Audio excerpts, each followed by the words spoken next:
Entonces, sí, yo creo que vamos a...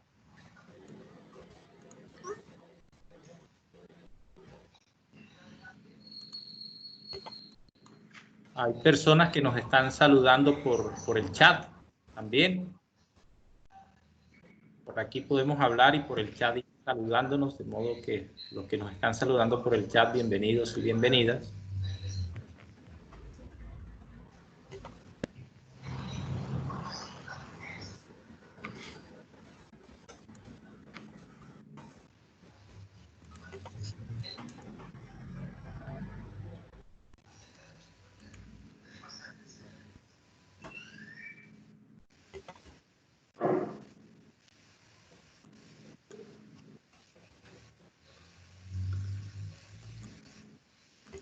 Bueno, también ya iniciamos la grabación. Si las personas después quieren tener el link, se puede compartir. Y creo que ya podemos empezar formalmente. Entonces, quiero dar la bienvenida a todas las personas que se han unido a este conversatorio a nombre de CONACUI, que es la plataforma de universidades evangélicas y protestantes de América Latina, y la Corporación Universitaria Reformada, que hemos hecho conversatorios antes. Y en este conversatorio se ha unido otra organización aliada, que es Global Ethics, que es una plataforma global de instituciones universitarias, profesores que trabajan por integrar la ética en la educación superior. Tiene presencia en 10 regiones y en más de 30 países, y tiene diferentes programas, todos al servicio de fomentar la ética. También es miembro del Consejo de Naciones Unidas de Derechos Económicos y Sociales. Entonces, estas tres organizaciones hoy estamos organizando este conversatorio. Ahora les presento a María, que va a guiar como moderadora. Y bueno, queremos sí darle la bienvenida a todas las personas de la institución, de nuestra institución, que hemos invitado a estudiantes, profesores, egresados, y hay personas de varios países de América Latina, de organizaciones ecuménicas, que se han unido a este conversatorio que tiene que ver con las relaciones en este tiempo, de mirar cómo nos afectan, hacia dónde van, cómo el COVID está acelerando algunos tipos de relaciones que ya se venían dando. Entonces, bienvenidos, bienvenidas, y como les decía, quien va a moderar este conversatorio, María Eugenia Barroso. Ella es licenciada en Relaciones Internacionales y es la ejecutiva del programa de GloETIC para Sudamérica. Vive en Buenos Aires y desde allá está con nosotros. Ella va a moderar a nuestros panelistas y le va a indicar la dinámica de nuestro conversatorio. Entonces, gracias, María Eugenia, por todo, y adelante con el conversatorio. Bueno, buenas tardes. Muchas gracias,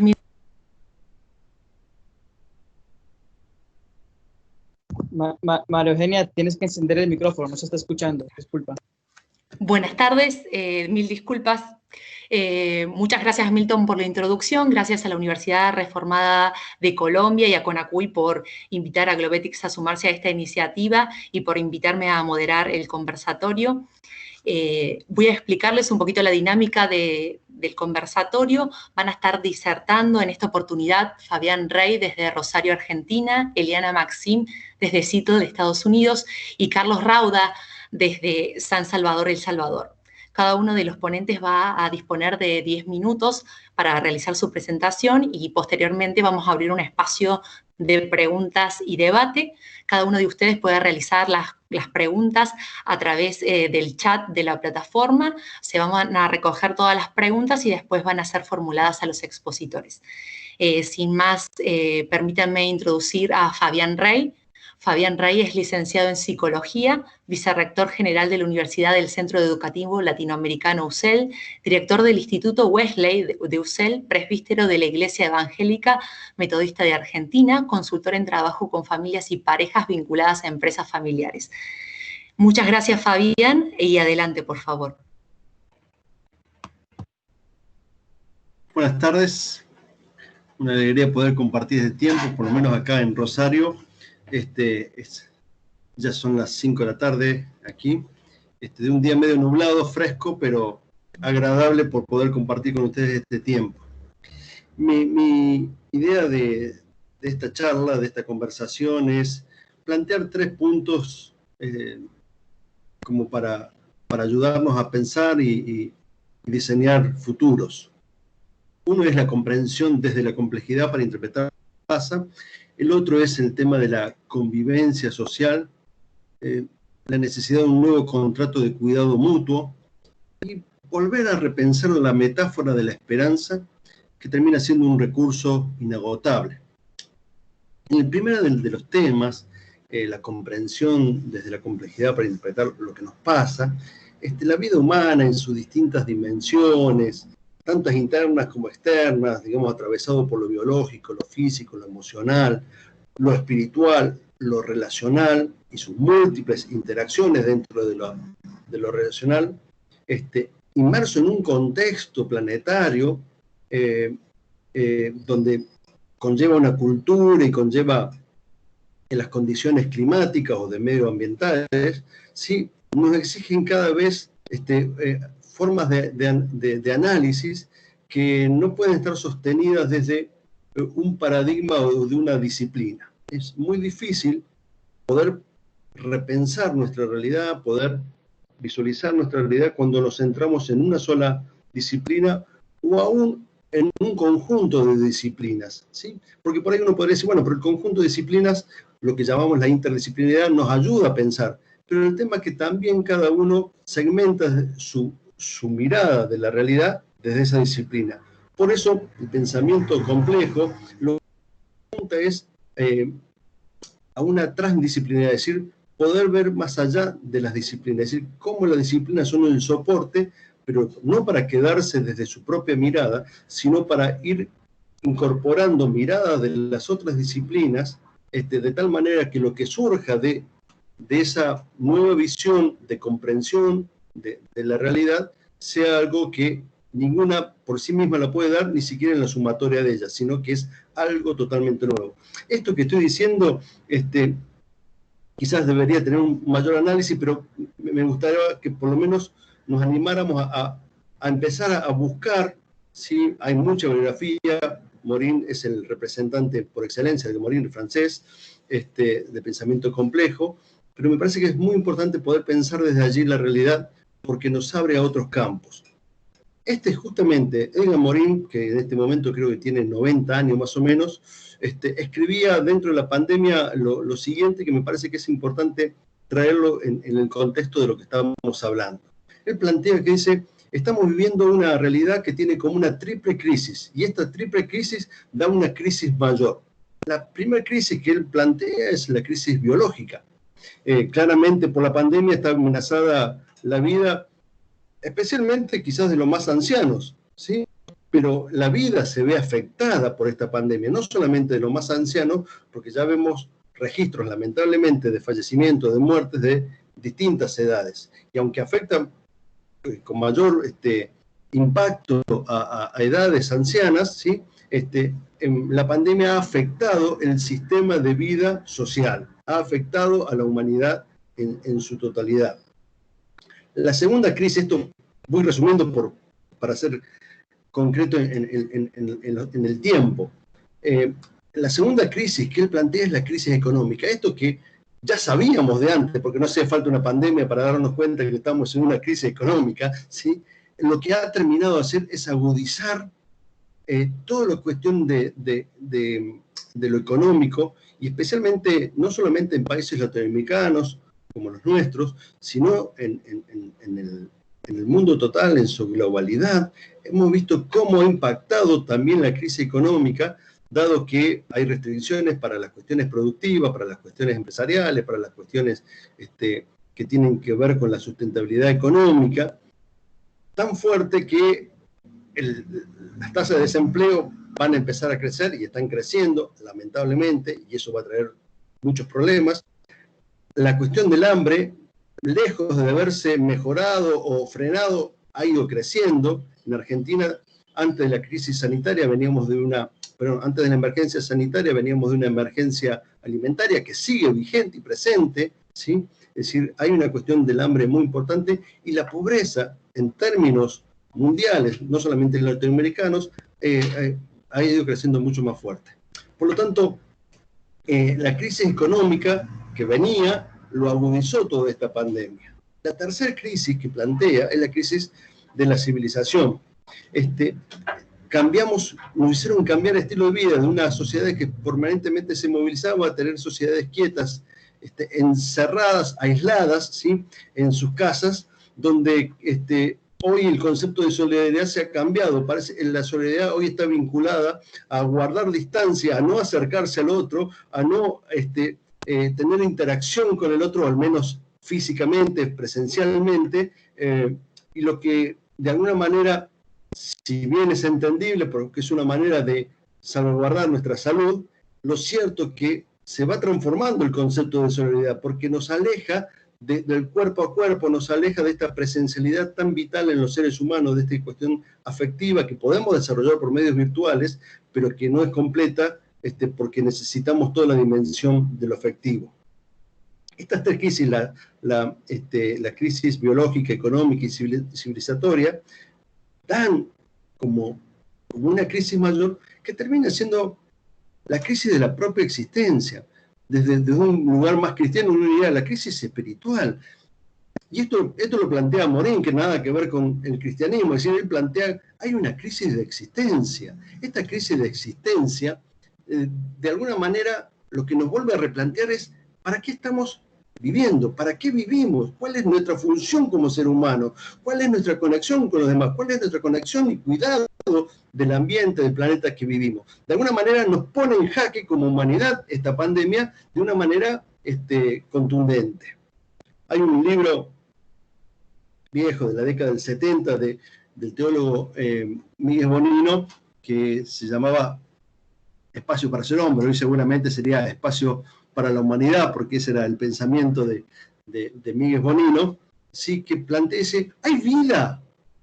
Sabemos que hay vida, de los que creemos en Jesucristo, sabemos que hay vida después de la muerte, pero la pregunta es, ¿hay vida antes de la muerte? ¿Sí? Y esto es un poco la pregunta que nos lleva a la existencia. ¿Hay vida antes de la muerte?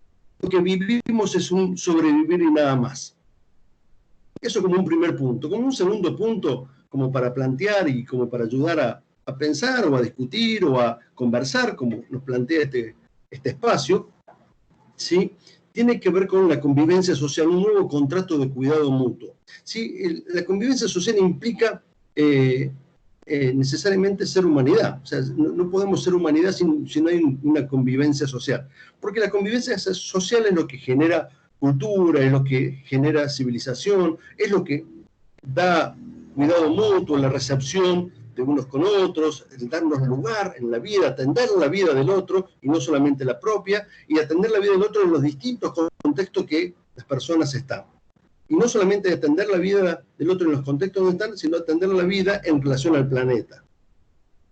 La convivencia social es mucho más que solamente un orden jurídico, digamos, de contrato social o de leyes que regulan, digamos, ¿no?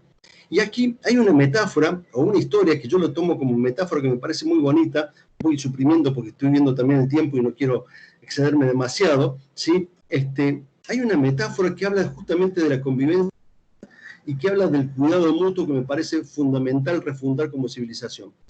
A una antropóloga, Margaret Mead, le preguntaron, un alumno le preguntó, ¿cuál fue el hecho fundante de la civilización? ¿Cuál fue la señal de que había civilización. ¿Qué fue? ¿Una olla? ¿Fue un anzuelo? ¿Fue un arco?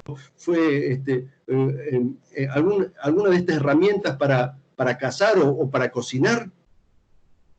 La Margaret Mead, la antropóloga, dice, no, ninguna de esas cosas. El primer signo de que hubo civilización fue encontrar un fémur roto, sanado. Es decir, un hueso humano que se había quebrado y que se había restaurado. Entonces, frente a esta sorpresa, la persona pregunta, ¿pero por qué eso es el signo? Justamente porque hubo alguien que estuvo dispuesto a detenerse, a estar con esa persona herida, a cuidarla de las ferias, de las bestias y las fieras que podían comerla, ayudarla a alimentarse y hasta que se restaurara para poder incorporarse nuevamente a la sustentabilidad de la vida. Es decir, lo que mostraba claramente es que cuando un animal queda herido, normalmente los demás animales escapan, ¿sí? Propio de su instinto. Pero la civilización lo que nos muestra es la capacidad que tenemos de cuidarnos. Cuando tenemos roto esta convivencia de cuidado, hay algo que se rompió de la esencia de la convivencia humana. Y ahora vemos que esta esencia del cuidado humano está de vuelta en jaque. Somos civilización en la medida que nos cuidamos. Podría decir algo más, pero no quiero aprovecharme mal del tiempo y cerrar con esto muy rápido, que es repensar la metáfora de la esperanza. Y la metáfora de la esperanza es un recurso inagotable. Hay un texto bíblico que dice esperanza contra toda esperanza, es decir, una esperanza que evidentemente rompe con aquellas esperanzas sin contenido, que rompe con aquellas esperanzas que no tienen vida, que rompe con aquellas esperanzas que son meras ilusiones. Es decir, el recurso de la esperanza es un recurso que no necesitamos nuevamente recrear y una y otra vez porque es algo que no se agota, por más que la palabra se haya dicho muchas veces. Y no se agota en la medida que suceden algunas cosas, en la medida que somos capaces nosotros de rediseñar contextos que le den sentido a lo que hacemos. Esos contextos son pequeños, esas redes son pequeñas, esas redes quizás sean familiares, sean comunitarias, sean barriales, quizás no sean grandes redes globales, pero esas pequeñas redes le pueden dar nuevamente sentido al valor de la esperanza, porque ese es un recurso que vuelve a recrearse y allí, en ese espacio, le podemos dar nuevamente vida. Contexto que hay que rediseñar para albergar justamente la esperanza. Necesitamos allí, en esos contextos, animarnos a nuevos juegos relacionales, ¿sí? A romper con experiencias agresivas, a romper con aquellas cosas que rompen los juegos y las redes relacionales, ¿sí? Animarse a hacer preguntas inquietantes para pensar y para accionar, para descubrir nuevos mundos, ¿sí? Y sobre todo, ¿sí? Animarse a tener conversaciones colectivas. Esto que estamos haciendo es algo que se tiene que instaurar no solamente a nivel virtual, sino cuando podamos también a nivel presencial. Conversaciones que construyan algo que salga del fatalismo y de la depresión, ¿sí? Conversaciones que construyan mundos nuevos, conversaciones que construyan esperanza. Finalizo, para no abusarme, resumiendo y para ayudar un poquito más a Eugenia con este tema de la coordinación, ¿sí? Cuidarnos para un vivir, cuidarnos para un buen vivir, renueva nuestra esperanza. Gracias. Muchas gracias, Fabián. Cumpliste justo con tu tiempo, no te excediste, así que ni un minuto. Muchas gracias y ahora Gracias a vos. le damos la palabra a Eliana Maxim. Ella es periodista, teóloga y ejecutiva del Presbiterio de Seattle de la Iglesia Presbiteriana de los Estados Unidos de América. Bienvenida, Eliana, y muchas gracias por estar presente. Muchísimas gracias por la invitación y buenas tardes a todos. Los saludo de Seattle, Washington. Estoy prácticamente al lado de Canadá, así que estamos bastante al norte de los Estados Unidos.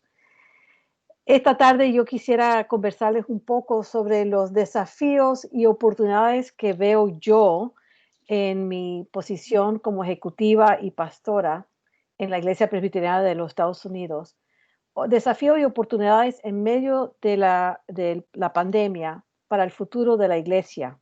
dentro del contexto en que estoy yo, por supuesto, que es aquí en Norteamérica.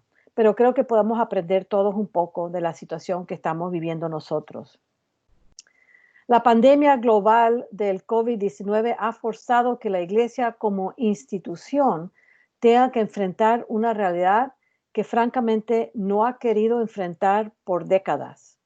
Hablo de la Iglesia descrita como la entidad cristiana, reformada, protestante y del contexto norteamericano, donde sirvo como pastora, teóloga y ejecutiva. El siglo XIX vio la Iglesia protestante en los Estados Unidos dedicarse verdaderamente a crear un imperio.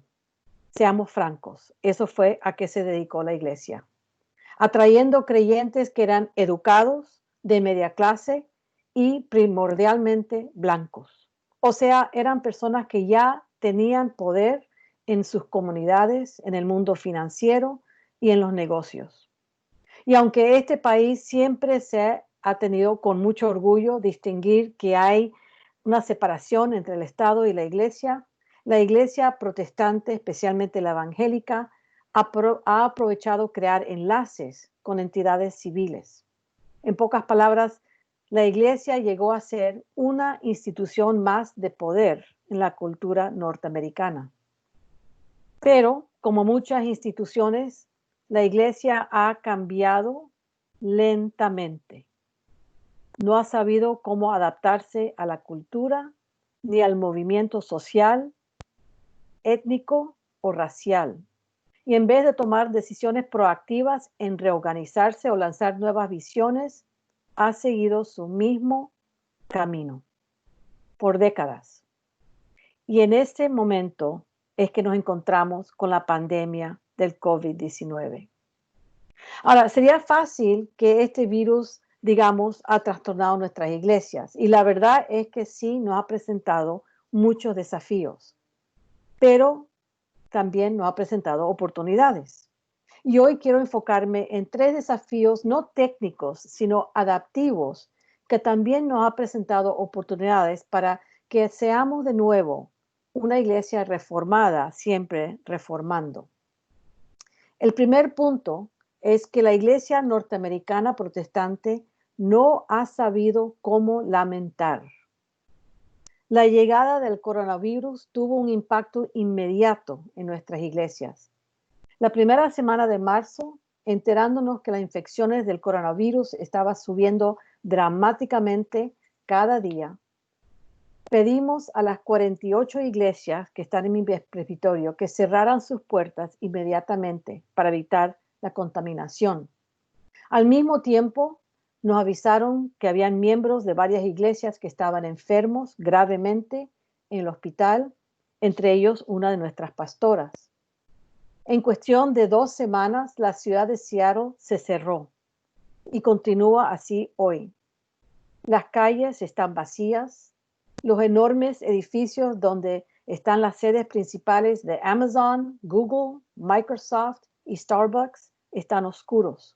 Sus empleados, que aún tienen trabajo, están laborando en sus casas, pero desafortunadamente muchos más están desempleados. En cosa de 15 días, el desempleo de Seattle subió de 3% a 15%. Y ahora está aproximadamente a 22%.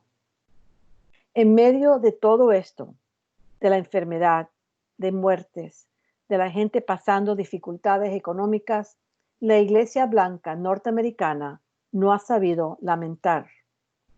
Desesperada, ha tratado de buscar alternativas, incluyendo tratar de abrir sus puertas antes de lo recomendado, buscando regresar a la época anterior, donde estaban cómodos.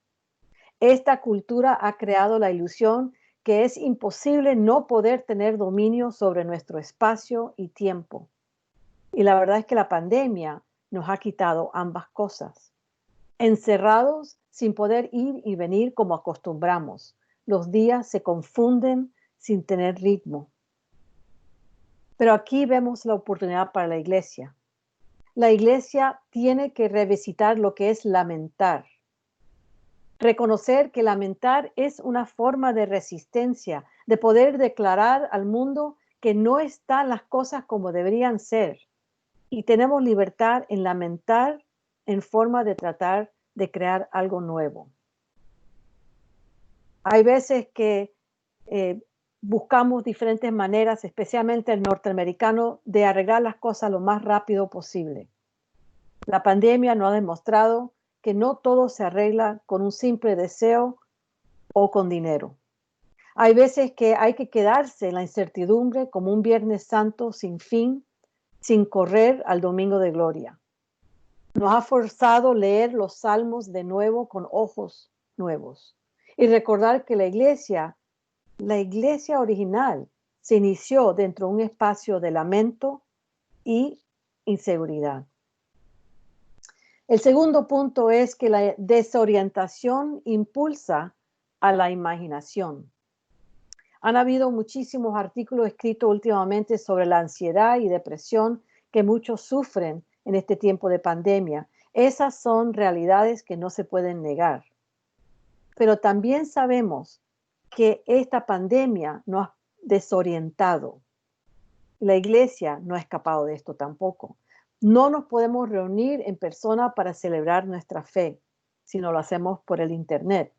La economía sufre y el número de personas con necesidades sube. Lo que hemos hecho siempre como iglesia, porque siempre se ha hecho así, ahora de pronto no se puede hacer más. Todo lo cual nos hace tomar pausa y preguntar. O sea, las iglesias con inteligencia y sabiduría toman pausa y se preguntan, ¿por qué? ¿Qué significado tenían estas cosas para mí, para nuestra comunidad de fe? ¿Por qué hacíamos las cosas de esa manera? Y habrá otra manera de hacerlo de forma diferente. Las buenas noticias es que estamos presenciando una nueva reforma en nuestras iglesias. Congregaciones que han decidido olvidar hablar de regresar al templo, porque han encontrado que el culto por Zoom o otras plataformas es suficiente. Y en cambio están prestando sus templos para alojar personas sin hogar o casas.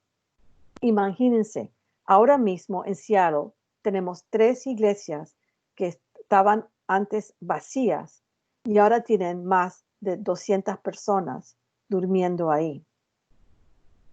Congregaciones que usando sus propios recursos están comprando mercados o pagando rentas para personas necesitadas. Pastores que apenas sabían usar el Internet para poner fotos en Facebook, ahora aprenden a coordinar estudios bíblicos por diferentes plataformas electrónicas. Hasta la denominación de la Iglesia Presbiteriana de los Estados Unidos, con planes para su Asamblea General programada para el mes entrante, ha tenido que usar imaginación, creatividad y energía para diseñar y organizar una asamblea virtual. Nuestra desorientación a causa del coronavirus ha forzado que la iglesia por fin, piense fuera de las paredes físicas y mentales de su institución y volver a sus raíces de ser un movimiento. Finalmente, el tercer punto es que el coronavirus y esta pandemia nos ha forzado a desarrollar una nueva teología eclesiástica. Al encontrarnos prohibidos de entrar a nuestras iglesias, hemos tenido que confesar lo siguiente, que por años, por décadas, quizás por siglos diríamos, los protestantes hemos creado ídolos de nuestros templos y santuarios. Obtener propiedad se volvió la meta de la iglesia. Hasta se diría que obtener propiedad se volvió la misión de la iglesia. Hemos aprendido que las 4 paredes no contienen la labor de la iglesia, que la comunidad no es la que está sentada en los bancos del templo, sino aquellos que están afuera, desconociendo el evangelio de Cristo y con hambre física o espiritual. Por fin la iglesia reconocerá que el reino de Dios no se encontrará en la cantidad de estudios bíblicos, ni programas para niños o las decoraciones santas, sino en la cantidad de vidas transformadas por el amor al prójimo y nuestro reconocimiento finalmente del Imago Dei, la cara de Dios en cada ser. ¿Qué significará para nosotros como iglesia tener una presencia eclesiástica en un lugar particular después de la pandemia? ¿Qué relaciones habemos de desarrollar? ¿Cuál será nuestra nueva labor, sabiendo que en el mundo existen estas injusticias y falta de equidad? Y quizás el aprendizaje más importante: la iglesia nunca debería quedarse igual. Siempre cambiando, reformando, buscando nuevas formas de estar presente en el pueblo, reflejando la imagen de Dios y usando los medios que estén disponibles. Esta teología nos urge crear un nuevo marco para la iglesia, de institución inmovible atada a las normas y condiciones donde reside el poder y la mayoría, a un movimiento flexible, ágil, comprometido con el pueblo, en las márgenes de la sociedad y dispuesto a usar la innovación para proclamar las buenas nuevas. Muchísimas gracias. Muchas gracias, Eliana. Ahora le damos la bienvenida a Carlos Rauda. Permítanme introducirlo. Carlos Rauda es sociólogo, representante de ACT Alliance para América Latina y el Caribe desde el 2015. Ha trabajado en el Instituto de Derechos Humanos de la UCA en El Salvador. Es profesor en la Universidad Luterana Salvadoreña, director de la Iglesia Luterana Salvadoreña, oficial del programa de la Fundación Luterana Mundial en Centroamérica y oficial del programa para América Latina y el Caribe en ACT Alliance en Ginebra. En ACT Alliance ha desarrollado una experiencia humanitaria y de incidencia con énfasis en la justicia climática. Muchas gracias, Carlos Rauda, y adelante, por favor. Sí, muchas gracias, María Eugenia. Bueno, esa fue mi primera vida, ¿verdad? Ahora solo soy representante de ACT Alliance para América Latina y el Caribe. Es un gusto compartir con ustedes. Agradezco a CONACUY, a la Universidad Reformada de Barranquilla, principalmente a sus líderes Milton Mejía y Humberto Chiquilla por haberme invitado y a ustedes por estarnos escuchando. Como han dicho mis colegas, es importante esta reflexión conjunta y es importante que la hagamos desde las voces del pueblo. Mis reflexiones van en torno a, primero, que esta es una crisis temporal. No estamos hablando de una crisis que se hace estructural, que va a durar décadas. Es algo que vamos a dominar. No estamos ante la peste negra, no estamos ante la fiebre española. Estamos con suficiente tecnología, con suficiente conocimiento como para superar la crisis. Esto es coyuntura. Lo que debe preocupar no es la crisis actual. Lo que debe preocuparnos es cuál es el desenlace de esta crisis. Porque hay gente que está hablando en unos términos que da más miedo que este virus. ¿Por qué? Porque este virus se da en un momento, ya mi colega mencionó, teníamos una crisis económica que estaba a punto de explotar, tenemos una crisis climática que está terminando con la vida del planeta, teníamos también una crisis política de falta de credibilidad y en ese momento de inequidades, de negación de derechos y de falta de acceso a recursos básicos es donde impacta esta crisis. Este momento lo podemos resolver de varias maneras. El punto es cuáles son las nuevas relaciones sociales y estructurales, la nueva institucionalidad que surgirá de esta crisis. Algunos están diciendo la masificación del teletrabajo. ¿Masificación del teletrabajo para quiénes? Ya mi colega Pastora lo ha dicho muy bien. El teletrabajo, no abarca algunos sectores como la compasión que se está mostrando, la solidaridad en atender a refugiados, a migrantes, otras solidaridades que se están dando, aún cuando sabemos de que debemos estar con la distancia física, pero eso no debe implicar una distancia social ni una distancia, perdón, de la compasión. Y entonces lo que estamos presenciando, al menos desde los sectores de iglesia, es que estamos reconociendo que estas estructuras sociales no son adecuadas para enfrentar una crisis de esta envergadura, no han sido adecuadas para crisis pequeñas y que debemos proyectarnos hacia otras estructuras con más sostenibilidad y sobre todo con más protección social. Esto es la parte temporal, pero también tenemos otro aspecto, que es que esta crisis es global, pero nuestras respuestas han sido nacionales y han sido bien parciales. No hemos sido capaces de articularnos en estrategias ni binacionales, ni regionales, ni globales. Y entonces pensamos que es el lema de sálvese el que pueda. Lo siento, pero esto no es sálvese el que pueda. Toda la humanidad está impactada por esta crisis. Entonces, esta respuesta que al principio fue dada como una respuesta primero medianamente aceptada,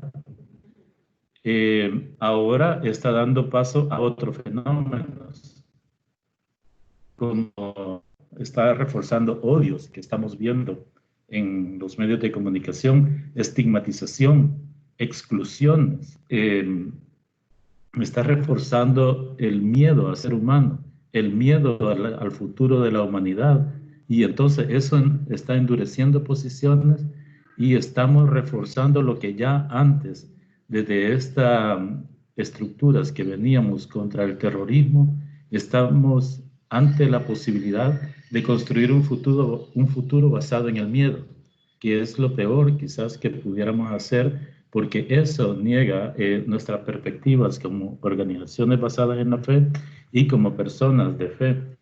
En este sentido, no parece que sea una respuesta que haya un mayor control sobre la población y sobre todo que haya una mayor vigilancia. ¿Qué tal si pudiéramos más bien basarnos en revalorar la ciencia y el conocimiento científico sobre esos fundamentalismos y esos negacionismos que trata de responder a esta crisis solo con una parte de lo que debería ser un complejo integral de respuestas? Y no puedo detenerme mucho en cada uno de estos, pero estamos viendo que desde las iglesias, desde organizaciones de sociedad civil, desde el pueblo mismo, está surgiendo una nueva organización social. Las comunidades se movilizan, el sector de salud nos está enseñando nuevas formas y estructuras de relacionamiento que fácilmente pudieran extenderse y expandirse y sobre todo basarse en el conocimiento científico que ha querido ser tan desprestigiado y tan negado, no solo con respecto a esta crisis, sino también a otras, como ustedes saben, en lo referente al cambio climático. Y a nivel internacional nos encontramos con dos fenómenos que a lo mejor sea uno solo: la falta de liderazgo para afrontar esto como humanidad. No hay un liderazgo global, pero no solo no hay un liderazgo global, sino que trata de disminuirse y bloquearse el liderazgo que puede llevar instituciones científicas como la Organización Mundial de Salud, que trata de darnos respuesta, que trata de darnos una guía, y se quiere minimizar, se quiere desprestigiar, y no solo eso, sino que se quiere destruir una instancia tan importante para que podamos salir de esta temporalidad.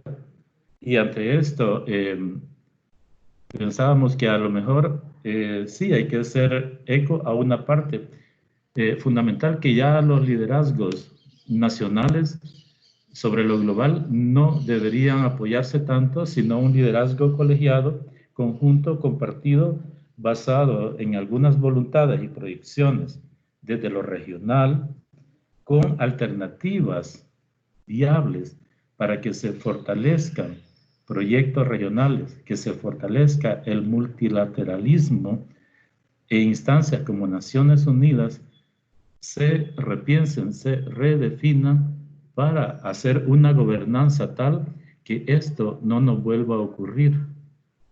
Porque no sería raro de que volvamos a estar frente a otra crisis, a lo mejor ya no de salud, sino crisis climática o crisis de otro tipo, y nuevamente vamos a tener que volver a reinventarnos.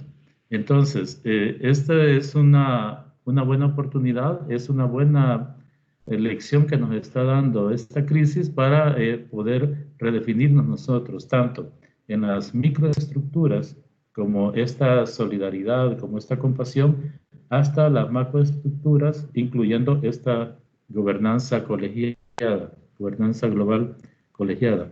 Gracias, colega. Muchas gracias, Carlos, por tu intervención. Antes de dar espacio a las preguntas, me gustaría tomar los puntos principales de cada una de las exposiciones y hacer unos pequeños comentarios. Retomando la idea de Fabián sobre la convivencia social y un nuevo contrato de cuidado mutuo, se me viene a la cabeza y me parece en este contexto oportuno resaltar o preguntarnos si la ética y la responsabilidad individual en el cuidado mutuo, como miembros de una sociedad y de la sociedad en su conjunto, como una posible solución o límite a estas medidas coercitivas adoptadas por los gobiernos en el marco de la pandemia. Si el comportamiento ético de ciudadanos de una aldea global cada vez más reducida se presenta así como la alternativa a estas limitaciones impuestas por los gobiernos en nombre de la salubridad, que, retomando a Giorgio Agamben, amenazan con degradar las relaciones entre los hombres y parecen estar aboliendo a ese prójimo. También me pareció muy importante la idea de Eliana sobre la reimaginación y la posibilidad de una nueva teología social. En base a la idea de Carlos de una gobernanza mundial basada en la solidaridad y de articularnos como sociedad, se me venían a la mente las frases que se han difundido en este último tiempo por varios pensadores sobre que nadie va a salvarse solo y que el virus no discrimina. Las enfermedades y los problemas de salud que nos afectan como raza humana no entiende de etnia, gobierno o estrato social. Y entiendo que el mundo debe actuar de manera similar y trabajar en solidaridad para contrarrestar esos desafíos. Para lograrlo es indispensable un marco de valores compartidos o, en caso de disenso, que esos valores sean consensuados a través del intercambio fructífero de ideas, en un diálogo ecuménico y, por qué no, también interreligioso, de valores que más allá de las circunstancias se sustenten en fines inclaudicables de la condición humana. Entiendo que es necesario como sociedad un entrenamiento en valores y formación en ética, aquello que nos distancia del instinto de supervivencia animal y que puede llevarnos justamente ese instinto animal a la autodestrucción, son aquellos valores construidos como sociedad y como miembros de comunidades, en lo que siempre está presente la mirada de un otro. Habiendo recapitulado estos puntos, voy a dar inicio a la ronda de preguntas. En relación, esta pregunta es para Fabián en relación a la crisis, a una de las facetas de la crisis, particularmente la crisis económica. Una de las preguntas formula es, ¿en dónde queda la clase baja? ¿Qué debemos hacer por aquellos que están en los estratos sociales más bajos de la sociedad?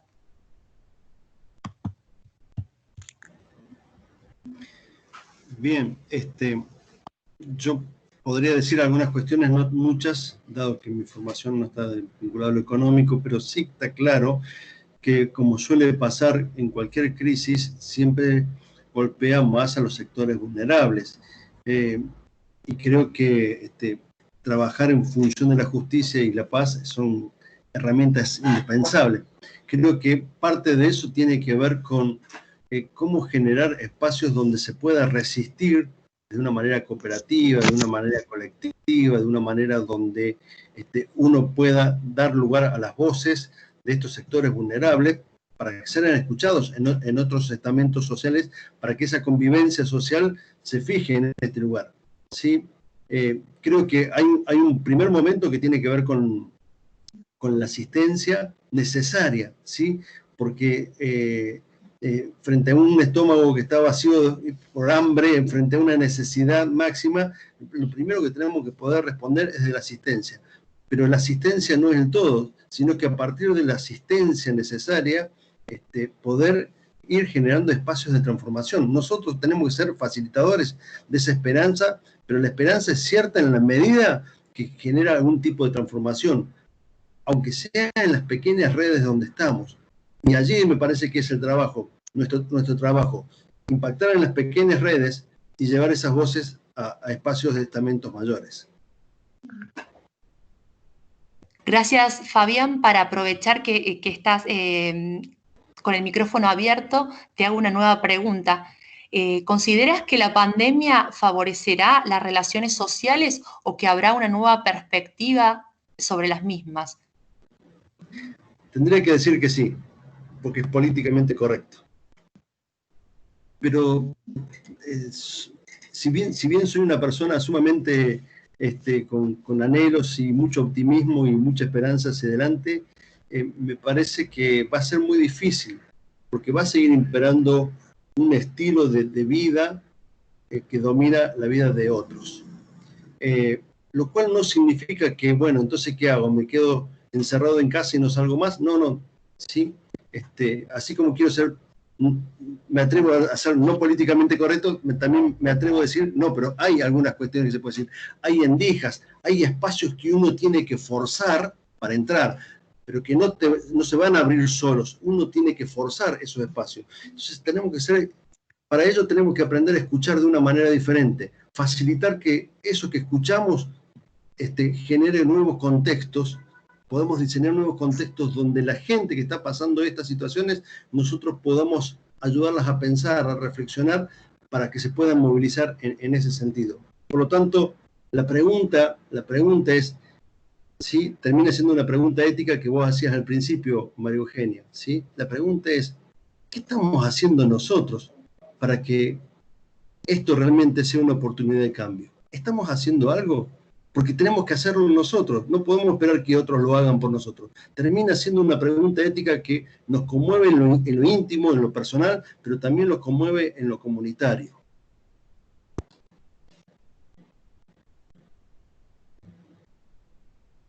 Gracias.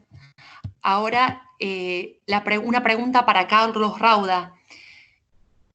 La crisis actual... debido a la crisis actual, ¿se consideraría que esta pandemia refuerza mucho más la exclusión e indiferencia? Hola, sí, por supuesto. Por unos sectores sí, y no solo lo refuerza, sino que es el modelo que se quiere crear. Cada vez más estamos viendo que gobiernos, incluso en medio de esta pandemia, está negando el asilo a algunas personas y los está sacando de sus territorios a los que considera que son migrantes ilegales. Esto solo es una muestra y hay otros indicios. Si vamos a Brasil, cuando se habla de Brasil y el tema de los pueblos indígenas, ahí estamos ante casi relaciones de odio. Y si vamos a Estados Unidos igual, y si vamos un poco más hacia las inequidades, entonces de repente vamos a caer en un mundo donde los que tienen teletrabajo son una clase y los que tienen que hacer trabajo físico son otra clase, y podemos generar relaciones con esa desagregación. Ese es un riesgo real que puede haber. Y entonces lo que estamos proponiendo es que haya otra forma de relacionamiento mixtos, haya otras redefiniciones y revalorización de estas relaciones sociales, porque estos riesgos que hay ahora están alimentados mucho por nuestros sectores, que son sectores fundamentalistas dentro de nuestras iglesias. Entonces tenemos en las iglesias que no hay un solo testimonio. Hay un testimonio y hay un antitestimonio. Hay solidaridad y compasión, y por otro lado hay exclusión y odio. Muchas gracias, Carlos. Aprovechando que tenés el micrófono abierto, te hago una segunda pregunta. ¿Podrías darnos algunas ideas de cómo se puede favorecer el liderazgo y el multilateralismo? Sí.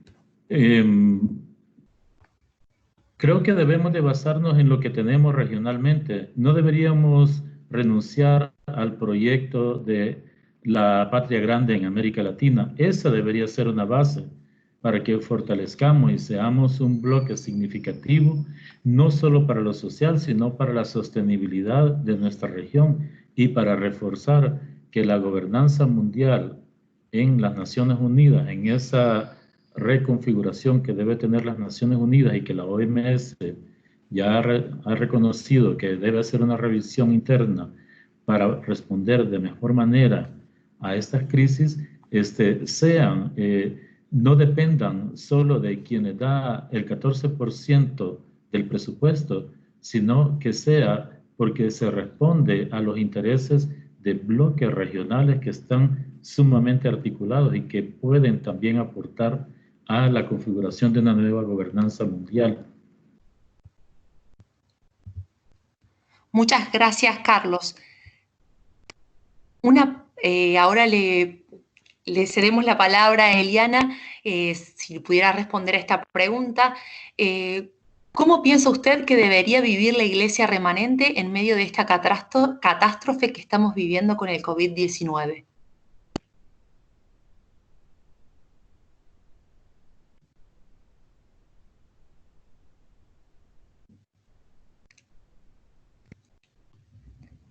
Me parece que, Eliana, quizás tengas el micrófono silenciado.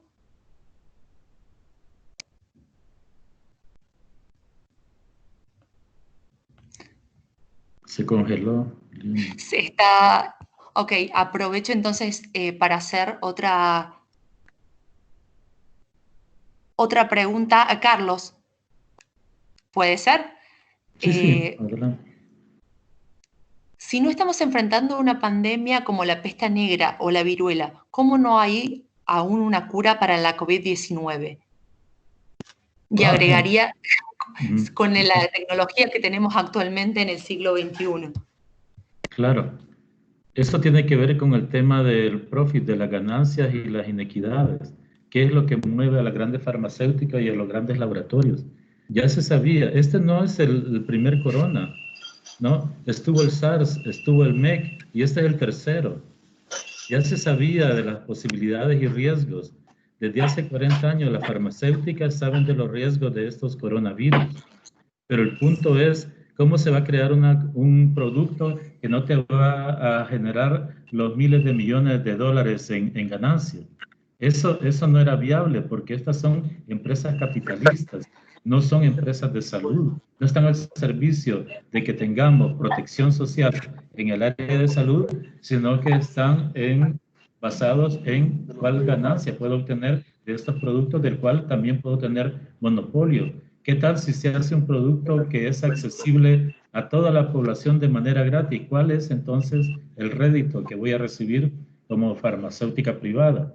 Entonces, el conocimiento seguramente existe. La posibilidad existió desde el primer SARS, desde el H1N1, cuando se vio la transmisión animal a persona.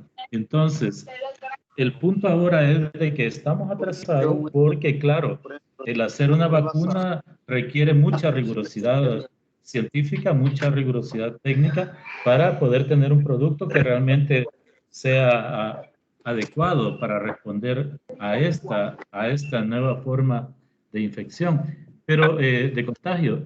Esto es lo que tenemos ahora.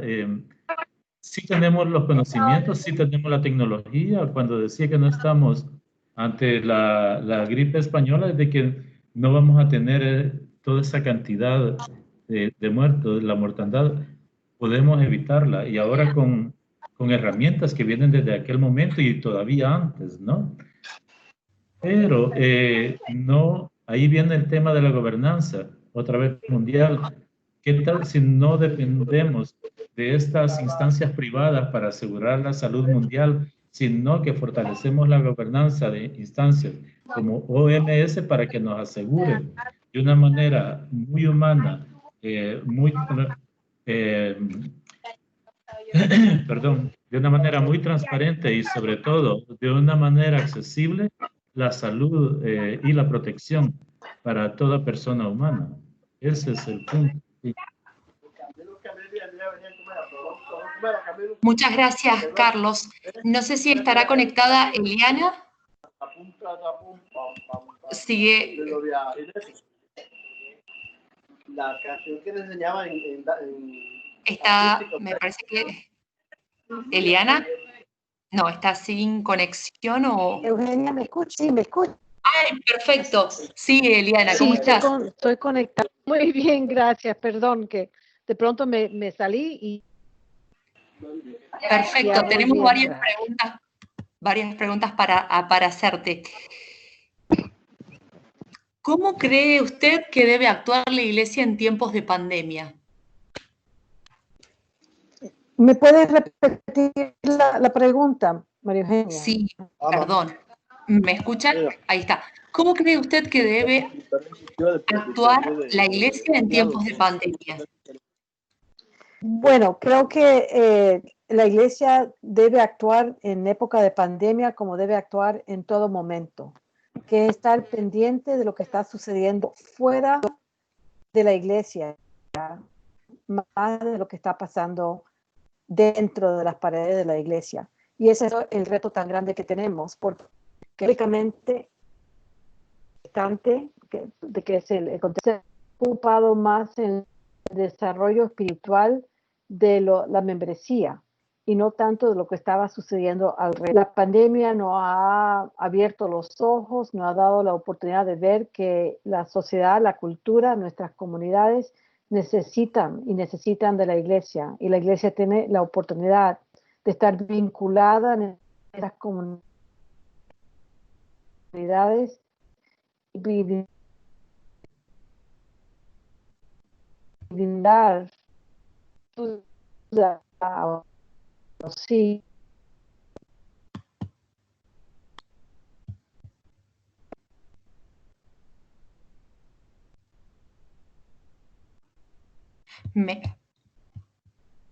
Perdón, Eliana, me parece que se colgó la conexión. A ver, bueno, aguardamos unos minutos más y le reformulamos la pregunta.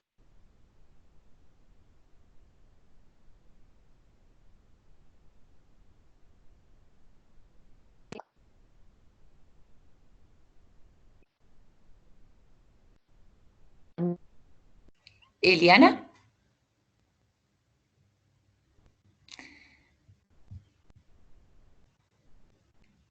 Me parece que se colgó la conexión de Eliana o se interrumpió la conexión de Eliana. Aprovechamos entonces el espacio de tiempo. Estoy otra vez. Aquí. Perdón. Lo que pasa es que tranquila. pensé que se había conectado porque se había quedado quieta la pantalla. Disculpa, Sí. si quieres retomar el último, lo que estabas mencionando. De cómo ser iglesia en época de pandemia. Exacto. Sí. Porque no sé si todos te pudieron escuchar bien. Sí, no, está bien. Yo creo que, bueno, quiero añadir una cosa. Carlos presentó algo que para mí es muy importante, la falta de liderazgo, o sea, el tema del liderazgo.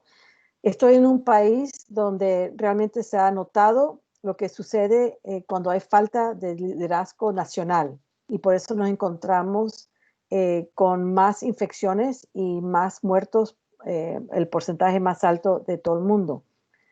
Pero también sucede en las iglesias. ¿Cómo debe ser la iglesia en época de pandemia? Depende mucho del tipo de líder que está al frente de las iglesias. Líder tanto como pastores ordenados, pero también los líderes laicos y los que están dentro de la congregación. ¿Cómo vamos a ser testigos de un evangelio, no solo en una época de pandemia, sino también en la vida cotidiana normal, cuando regresemos a poder reunirnos juntos, cuando no estemos preocupados por otra infección y otro virus? es el hecho de que tenemos que vernos nosotros, la iglesia, como un movimiento, que no estamos estáticos como una institución, sino un movimiento que está alerto y está listo para ser proactivo a servir y a estar presente y acompañar al pueblo. El momento que nosotros nos quedamos con los pies anclados a ser una institución es cuando dejamos de ser la iglesia que fue iniciada por Jesucristo.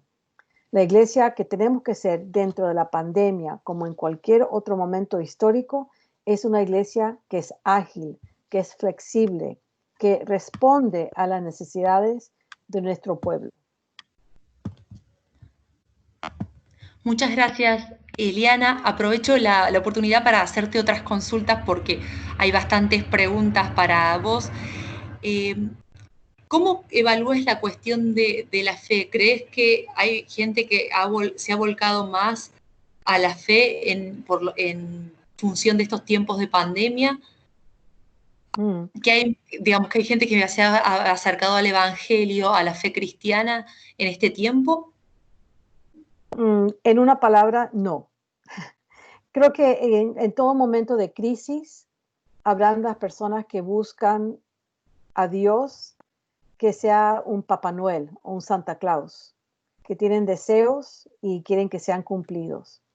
Esas personas no creo que realmente están buscando la fe, sino que están buscando una solución inmediata a un problema.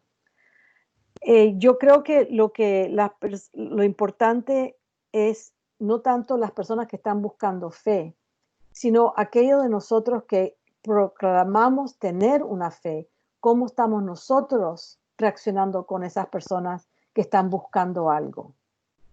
Así que a mí menos me preocupa la persona que dice, no creo, pero tengo necesidad, o me siento solo, o me siento desesperado.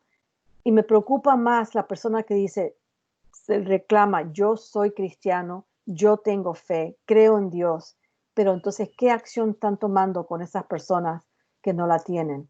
Esa es la dinámica que a mí me interesa mucho más ver. Las personas que se consideran tener fe, ¿cómo responden las personas que no la tienen y aún están solos o necesitan ayuda? En este mismo sentido, ¿crees que hay personas que, digamos, en un sentido similar, ¿crees que personas se alejarán de la iglesia? Yo creo que hay personas que se han alejado de la iglesia porque la iglesia no tiene relevancia a lo que está sucediendo alrededor. Y yo creo que ahora mismo hay muchos que están mirando a la iglesia a ver cómo reaccionan en medio de la pandemia. Es una cosa poder saber cómo hacer un culto por Facebook o por Zoom o por otra plataforma. Eso está muy bien. Pero ¿qué más va a hacer la iglesia? ¿Qué otro testigo, qué abogacía, qué presencia va a tener en las necesidades, en las quebranturas que hay en la sociedad por razón de esta pandemia? Eso es lo que la gente va a buscar. Y si ven que su propia iglesia no está respondiendo de una manera humana y francamente cristiana, no los culpo por alejarse de la iglesia, porque la iglesia no ha respuesto de la manera como debería. Eliana, otra consulta.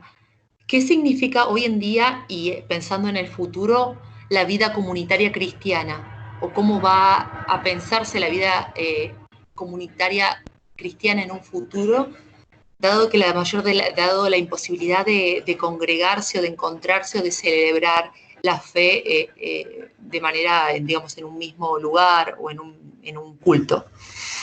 Muy buena pregunta. Y esto viene, creo que parte de lo que hablaba yo antes de estar desubicado uno. Que uno tenemos que buscar una manera nueva de orientarnos. Y eso incluye tratar de buscar nuevas definiciones de ciertas palabras que siempre hemos tomado nosotros por costumbre. Comunidad tiene un nuevo sentido, tiene que tomar un nuevo sentido. Lo mismo que el culto que celebramos los domingos por la mañana a las 10 de la mañana. Vamos a tener que redefinir lo que eso significa. Y lo mismo con la comunidad. Como dijo uno de mis compañeros, este no es la plaga negra, este no es el final del mundo. Pero la verdad es también que este no será el último virus que tenemos como pandemia. Con lo que hemos hecho nosotros en el medio ambiente, la manera como somos más globales y estamos más unidos, se va a trasladar estos virus mundialmente con más frecuencia. Vamos a tener otras pandemias en el futuro.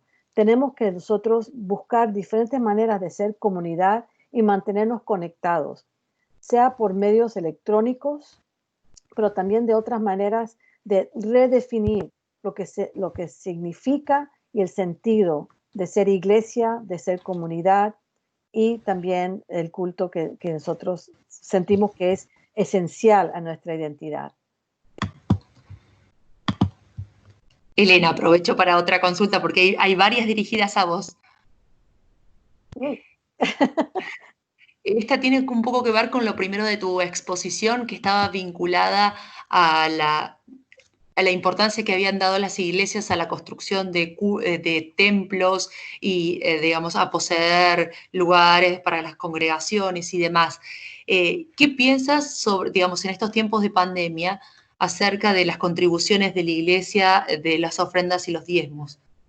¿Deben ser donados a los pobres o deben seguir siendo propiedad de la iglesia? Bueno, esto también trae la pregunta, ¿qué estamos tratando de hacer? ¿Mantener una institución o estamos interesados de mantener la institución o buscar una nueva misión que es el movimiento del espíritu? Daré un ejemplo. Aquí en Seattle tenemos una iglesia, un edificio en el centro de Seattle. En una época era la iglesia más grande presbiteriana del oeste de los Estados Unidos. Tenía una membresía de más de 10,000 personas. Toma 2 cuadras en el centro de Seattle. Esa propiedad está valorada a $55 millones. La congregación que existe ahora ahí mismo son 14 personas. Si nosotros realmente creemos en el Evangelio, si realmente creemos lo que significa ser iglesia, lo que tenemos que hacer, y es lo que está haciendo este presbiterio, es poner a venta esa propiedad, distribuir el dinero que se recoge de ahí, a mantener otras iglesias que están haciendo trabajo en sus comunidades y ayudar al prójimo. No significa que todas las iglesias tienen que vender sus edificios y regalar el dinero a las personas que están necesitadas, pero tenemos que ver cuál es el propósito de las ofrendas y las diezmas. ¿Qué es lo que estamos manteniendo? ¿Es para mantener algo artificial, que es un edificio, para usarlo 2 horas por la mañana el domingo? ¿O estamos recogiendo los fondos para extender y seguir siendo el ministerio y la misión de Jesucristo? O sea que esa pregunta yo creo que es esencial para cada congregación. Muchas gracias, Eliana. Ahora una pregunta para Fabián Rey, así te dejamos descansar un ratito, tomar un poquito de agua. Gracias. Fabián, aquí hay una pregunta para ti.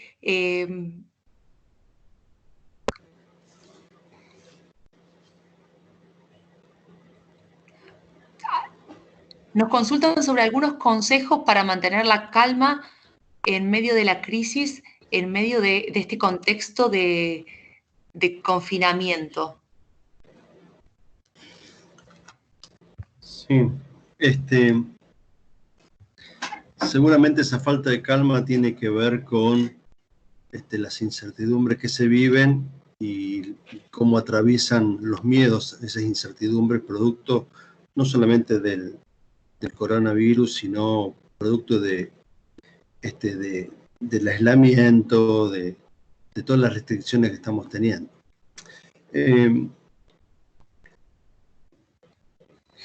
Vincularse efectivamente es un gran sostenedor, ¿sí? La realidad es que muchas veces los seres humanos sufrimos males de amores, y no me estoy refiriendo a pareja, me estoy refiriendo a las relaciones humanas en general. Creo que una cuestión muy importante tiene que ser volver a retomar lo que tiene que ver con las afectividades, con la confianza. Cuando uno se siente confiado y se siente en confianza, ¿sí? Se siente con libertad, se siente con capacidad para soñar, se siente con capacidad para enfrentar aquellas cosas que no se atrevería de otra manera. Entonces, me parece que es importante, aún dentro de nuestro aislamiento, encontrar lazos que nos ayuden a vincularnos afectivamente de una manera sincera, profunda, sin máscaras. Quizás esa posibilidad la encontramos en nuestra misma casa en este tiempo de aislamiento, pero si no, quizás generar espacios de redes, espacios de contención comunitaria, espacios de encontrarnos virtualmente con otros y poder generar aperturas de vida, aperturas de corazón, donde podamos encontrar esa confianza que nos nutra, digamos, ¿no? Eso es una manera muy clave, muy fuerte para enfrentar, porque cuando uno se siente, insisto, confiado, es capaz de enfrentar aquellos miedos más difíciles. Sin esa confianza se hace muy difícil enfrentar lo que viene por delante. Creo que esa es una manera, recuperar las redes afectivas importantes, primarias, y aquellas redes que podamos construir aún desde la virtualidad. Fabián, es otra pregunta, más como tu rol como profesor y autoridad en la universidad.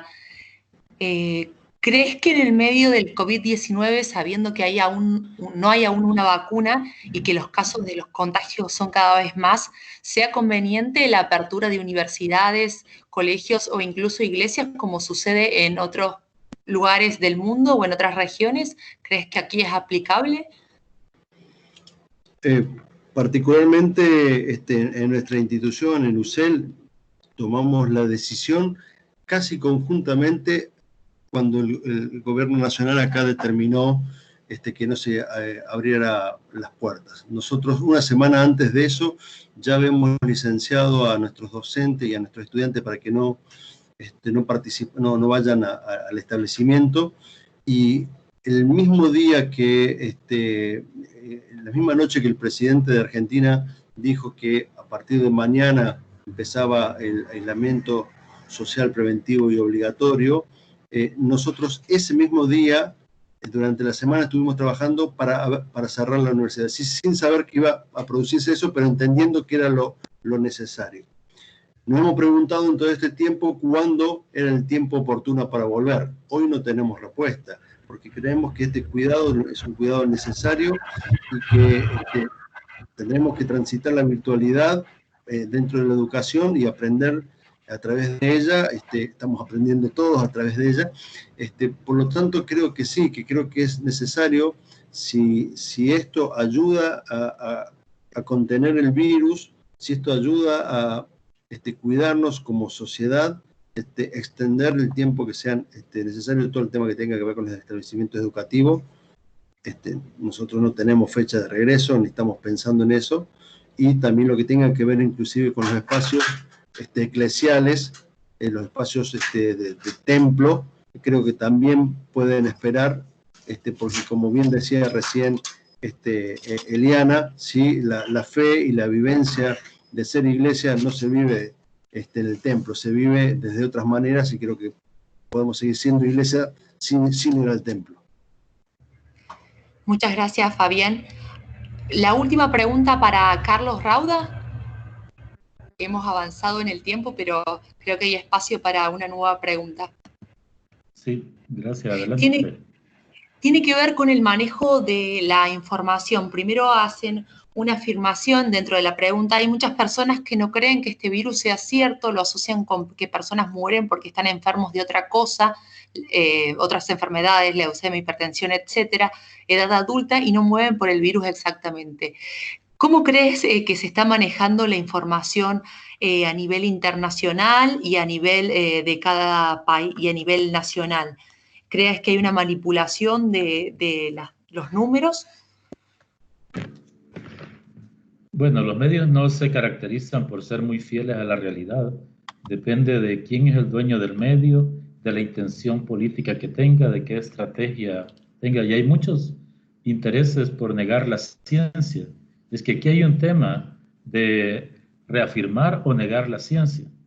Y todo esto de los fake news, todo esto de la pandemia o de la infodemia, como se llamó, es precisamente para negar un hecho que es totalmente cierto y reafirmado por fuentes fidedignas, científicas, como la OMS. El virus sí existe. Pueden haber diferentes aristas alrededor del manejo de la información científica, veraz, auténtica sobre el virus. Por ejemplo, el tema de los registros. ¿Cómo se llevan los registros? Como se ha confesado en Francia, como se ha confesado en Ecuador, que solo se tenían registros hospitalarios, pero no los registros que iban hacia los domicilios o hacia las casas de ancianos. Esto, ahí se dio un caso de subregistro, pero eso no invalida el hecho de que sí existe este virus, sí existe. E incluso aquellos países que se han negado a aceptarlo, ahora tienen que reconocer de que han tenido neumonías atípicas. Es otra forma de decir de que sí tienen muchos afectados por este virus. Entonces, el tema es de que hay sectores muy interesados en convencernos de que todo esto que se promulgue de una manera científica, miren, hasta las iglesias nos hemos relacionado bien con la ciencia en cuanto al virus, ¿no? Las iglesias fuimos de los primeros en decir, bueno, lo que se ha dicho, vamos a tener cultos virtuales para protegernos, para proteger la vida humana, que es un don de Dios, y eso nos implica no reunirnos físicamente en el templo, pero sí reafirmarnos como iglesia. Entonces, ha habido una atención dada por la iglesia a un llamado de la ciencia, en ese sentido. Y eso es lo valioso. Yo llamaría a que se revisaran las fuentes de dónde es que viene, si su fuente es Facebook, Instagram o una de estas redes sociales, por supuesto de que va a encontrar cualquier cosa, ¿verdad? Pero si usted se remite a los organismos serios que están realmente trabajando por una solución seria, por una solución sostenible, entonces va a tener una buena fuente de información y va a superar incluso estas incertidumbres y temores y va a caer en la cuenta de lo que decía al principio de mi exposición, esto es temporal. A lo mejor el virus se queda, pero no es el primer virus que se queda. No siempre tenemos las influencias, pues siempre tenemos las gripes, vienen por cada estación, pero lo manejamos. Este virus lo vamos a manejar. El tema es de que en este momento tenemos que tomar esta providencia. Y como decía Eliana, estamos tan conectados globalmente y por supuesto los que hemos estado trabajando el tema del cambio climático, sabemos de que la depredación que hemos hecho sobre la naturaleza también nos está afectando. Este virus nos afecta en el momento donde la naturaleza ya no puede ni reproducirse a sí misma, porque hemos afectado tanto sus ciclos naturales que no logra regenerarse. Y entonces, claro, eso influye también sobre la manera que se propaga el virus, porque hace que ciclos de la naturaleza vinculados a seres vivos que muchas veces ni conocemos, tienen que relacionarse de otra manera con nosotros que somos una especie dentro de millones, ¿no? Entonces haría el llamado a que se busquen fuentes confiables de información. Bueno, muchísimas gracias, Carlos. Hay bastantes preguntas, pero el tiempo ya ha transcurrido. Hemos tratado de condensarlas, he tratado de condensarlas o aglutinarlas para que la mayor parte de ellas pueda ser respondida. Le agradecemos mucho a los conferenciantes y antes de brindarle la palabra a Humberto Siquilla, secretario general de CONACUY, quien nos va a dar unas palabras de cierre a este tercer conversatorio. Quiero agradecer nuevamente esta oportunidad y celebrar este espacio de diálogo y de construcción que es muy valioso. Y sin más, le cedo la palabra a Humberto. Sí, muchas gracias, María Eugenia, y realmente ha sido un excelente conversatorio. Gracias a todas las participantes, los participantes que hoy han estado con sus preguntas y también con sus comentarios muy atentos a las excelentes ponencias que hemos tenido y también a la muy buena moderación que María Eugenia ha hecho. Gracias, Eliana, gracias, Carlos, y también gracias, Fabián, por esta tarde que ha sido bastante inquietante, pero también muy motivadora para que podamos volvernos a encontrar en el próximo conversatorio, que va a ser el viernes 12 de junio a partir de las 3 de la tarde de hora colombiana.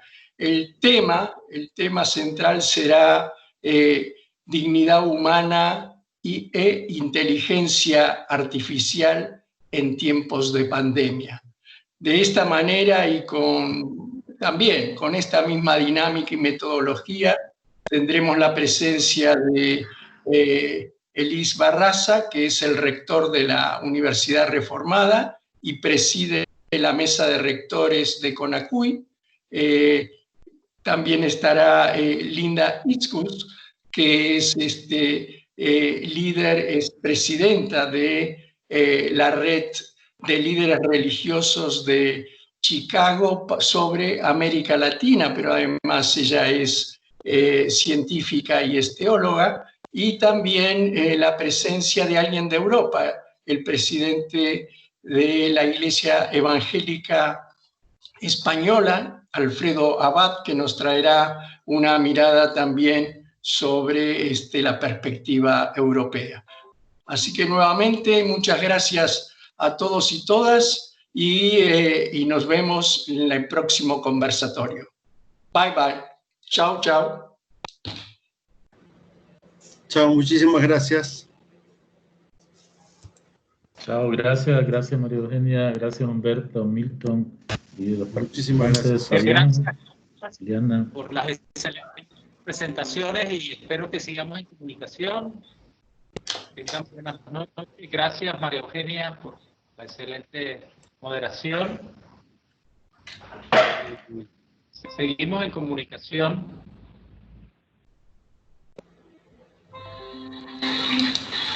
Quiero dar un saludo, acostumbramos a dejar unos 5 minutos abierto el chat y despedirnos y saludarnos.